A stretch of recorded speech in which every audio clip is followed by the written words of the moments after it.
Hey guys, I'm here today to talk to you about No Theater. No spelled N-O-H, not N-O. Now, there's lots of different things to talk about when it comes to No Theater. Before I talk about anything, I just have to go ahead and apologize. I, in fact, do not speak Japanese, which means that I will butcher almost every Japanese word that comes out of my mouth. So I will go ahead and apologize now. Okay, so No Theater is based off of Buddhist beliefs. The belief that ultimate peace comes through union with all being, through acceptance that individual desire must be abandoned, and that nothing in earthly life is permanent. This is very important to realize. And Zemi, or pronounced Semi, who was a master of No Theater, taught that the beauty lies in simplicity, suggestion, subtlety, and restraint. Now, this is very important when it comes to almost every aspect, because there is not a lot of movement, and there is not very much set. There was no machinery, and there was almost no anything, really. You had very, very few scenery pieces. I'll talk about a couple of scenery pieces later, but they are very, very seldom. No Theater is sometimes referred to as the art of walking. The actors are trained thoroughly before anything, and often they only had one rehearsal before their theater, or before their performance. The actors in the later times of No Theater were so important that the government actually siphoned them a special amount of money so that they could really train and focus.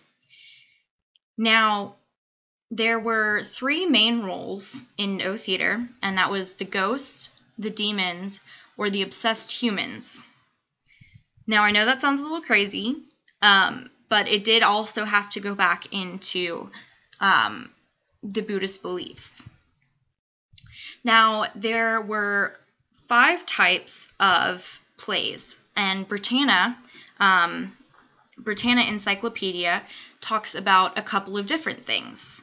The 5 types of plays, and again, I am so sorry for butchering these, are Kami, which means God, which goes to the story of the Shinto shrine.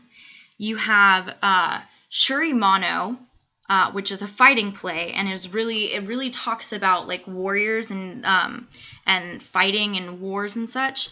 And then you have the Katsuri Mano, which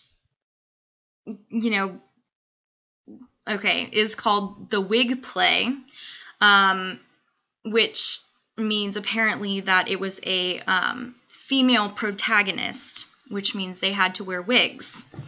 You have the 4th one, the Kyojo Mano, again, names, which was the Mad Woman play. This was often showed by a woman who had lost a child and had literally gone mad from it. And then the last one you have is the Kiri, which also translates to the word demon. Now this one was very focused on the supernatural, ghosts, demons, any kind of supernatural outsidiness. So let's talk about the stage, which is what I'm here to talk to you today about. Now, the stage. It was standardized in 1615, and when No Theater first started, there's an article written by Lim Bei Chu. I'm sorry if I killed her name. Lim Bei Chu talks about the fact that No Theater originally started in lower classes, and as it progressed, it went from a theater being outside to inside, and even though it was inside, it was still roofed inside. I thought it was very interesting because the setup of the actual stage itself was quite interesting. You have two different areas. You have the stage proper, which in the diagram on page 628 is also referred to as the main acting space, and the bridge. The Japanese words for this, if you want them, the stage proper is the butia, and the bridge is the hashigakara. I promise I practiced.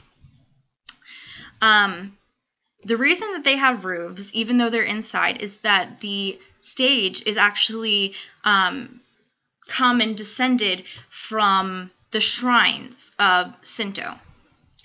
So I will talk to you about the stage itself in just one moment.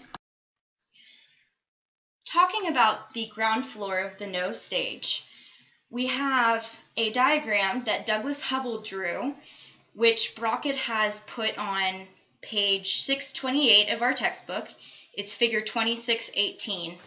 I've enlarged it so that you guys can kind of understand it as I explain it. Now, we have several different parts of the stage itself. I went ahead and keyed everything out. So we have S.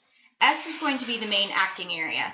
This is where the majority of the acting would be going on by the principal and secondary characters.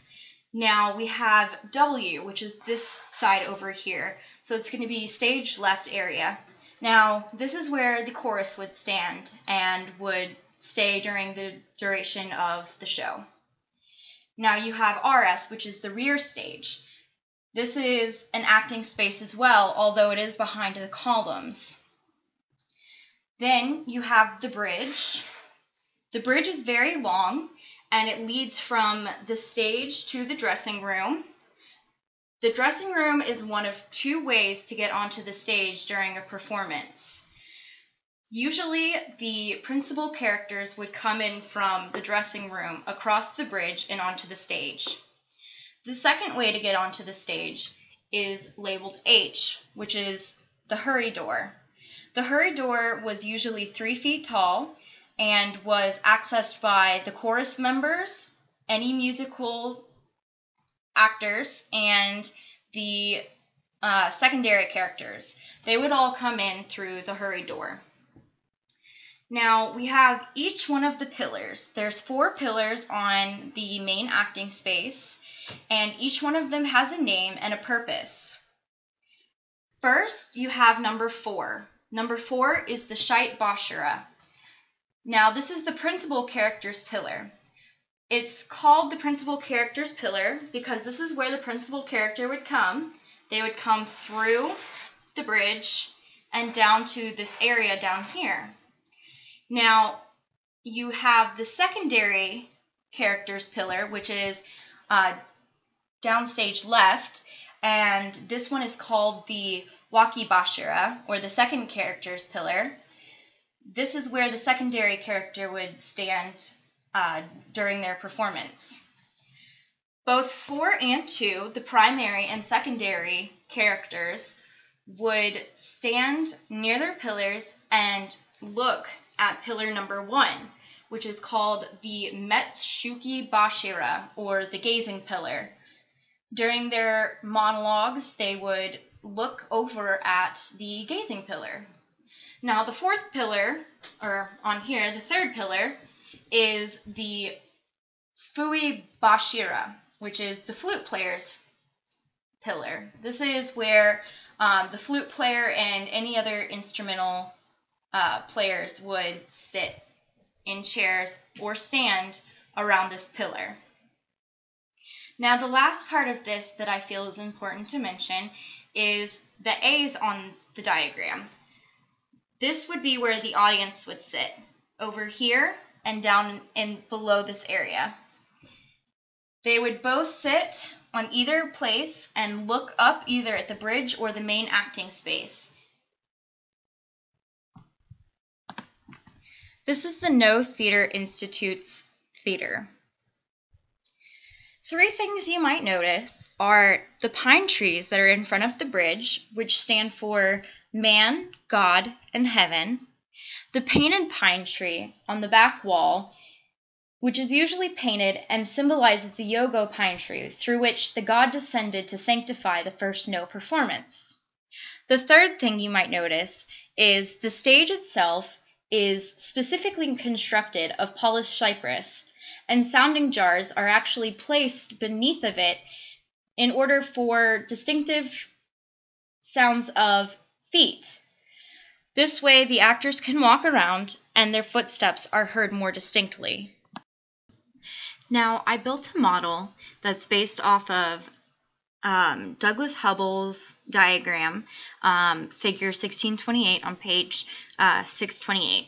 So, this is my diagram, or my model. It's very large, as you can see. It's 1/2-inch scale, and it is based off of the diagram. So as you can see, I went ahead and made everything wood textured. You have your 4 pillars, as talked about before. Here's an actor, a 6-foot actor, to show you kind of the height of the theater itself.